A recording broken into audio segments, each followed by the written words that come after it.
Hi, do you recognize this book?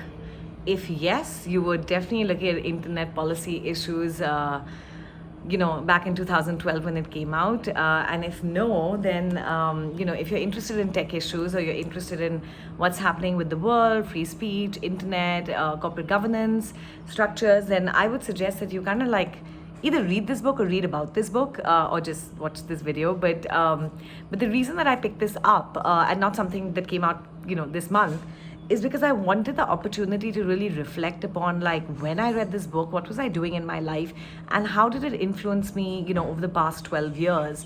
Part of like, considering this is my series, so I can do whatever I want with it, is also like just trying to see like when you read a book, you can put it down and it can be just a nice book that you have read, but also like you can read a book and it can really influence the way you think about certain things. So I normally write when I picked up this book. So it's in Delhi. Okay, I kind of thought I may have picked it up traveling, but it was in Delhi.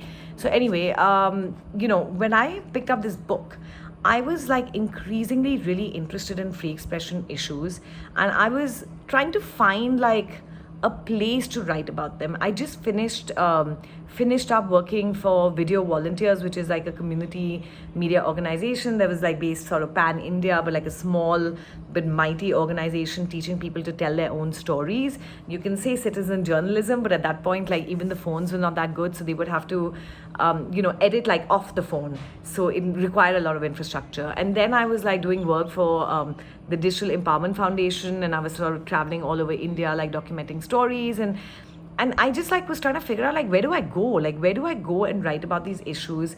So I found a couple of international platforms. So there was, I think, the Open Democracy website. I think Global Voices used to pick up my blog at that point.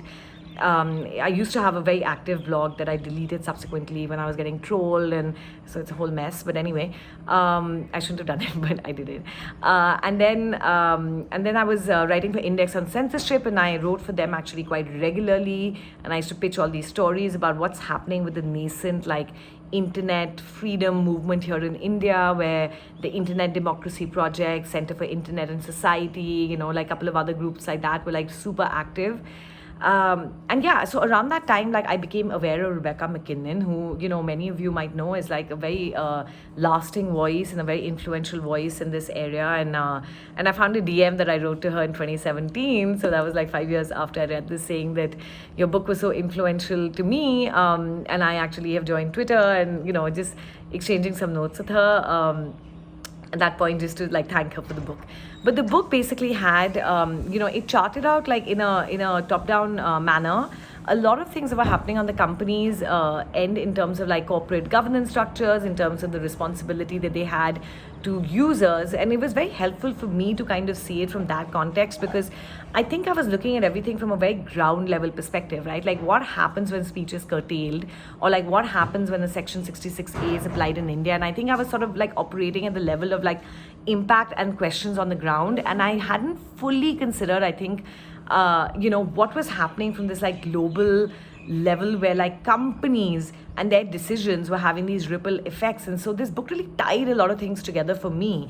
So I'll kind of go through a couple of chapters just so that you understand. So there's like consent and sovereignty, right?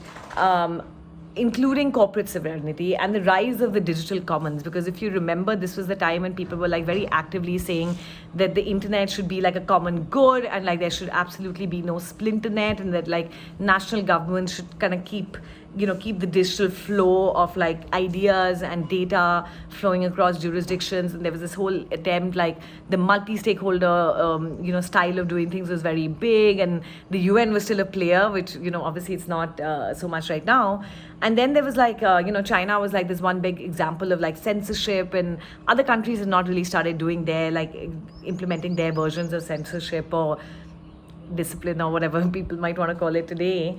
So there was a lot of that, and also talking about democratic censorship, right? Because you might be a democracy, but you will still have censorship tools. So I think like just laying all that out, then talking about the power of like Facebook and Google, and what their one decision can just impact the life of like a rights a person like advocating on the ground, or like if they, I think there was some change with Facebook at that point, and like people's emails and names got exposed, and these were all like advocates in different parts of the world, like railing against the government. And so like even that small tweak can like endanger someone's physical safety if they're like if they're an activist or they're a journalist.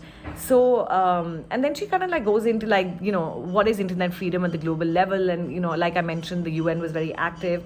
And then she sort of ends with this whole idea of like building a netizen centric internet, and just talking about like how people like live in utopia, but you also need to kind of be like very sensible and practical about the way that you approach it.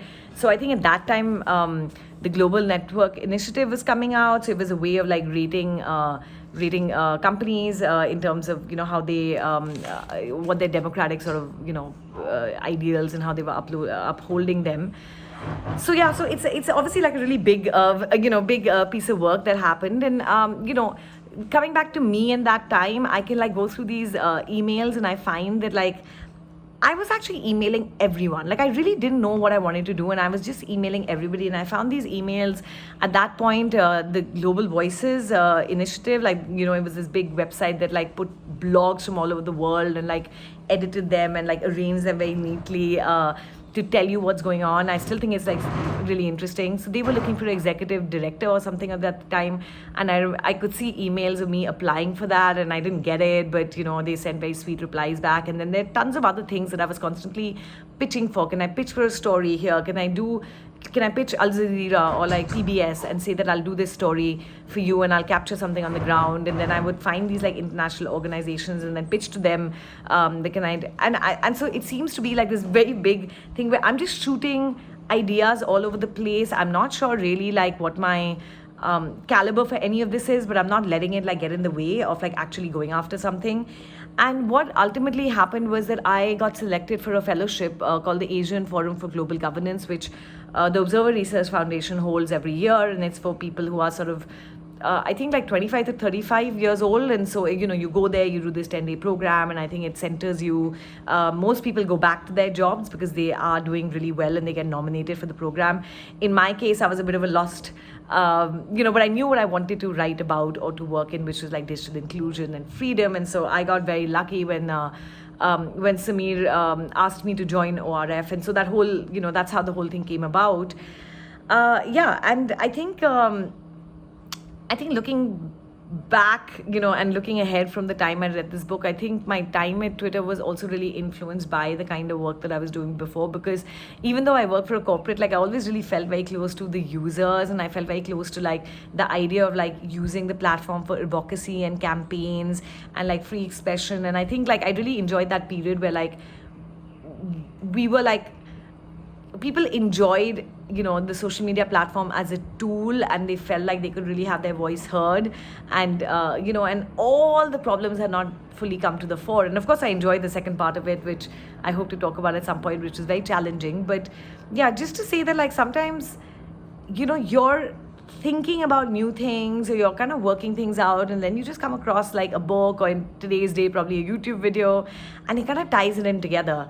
And I do feel sometimes that like maybe I'm there again right now, like I don't know exactly what I should be doing, but there was this freedom I had in 2012 where I would just like shoot off emails to the whole world. And I'm trying to tap back into that and just be like, don't be like, oh, you've had this public policy job for these two companies, so obviously you need to have another public policy job, and like obviously you need to do that. But I think one can learn to be a little more free in life.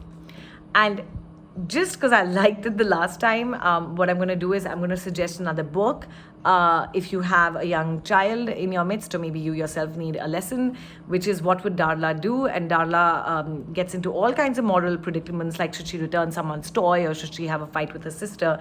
And based on the decision at the end of the page, it flips to a certain story, and you can come back and you can make a different decision and see how things would pan out. And largely what you learn through Darla's decisions is, if you make good decisions, good things will happen. But if you make bad decisions, it's probably going to get worse for you. So like before you decide, like just evaluate whether you truly believe it's a good decision or not, and just make good decisions. Not always possible, but at least try and make good decisions. So anyway, that was 3 for 3. See you soon.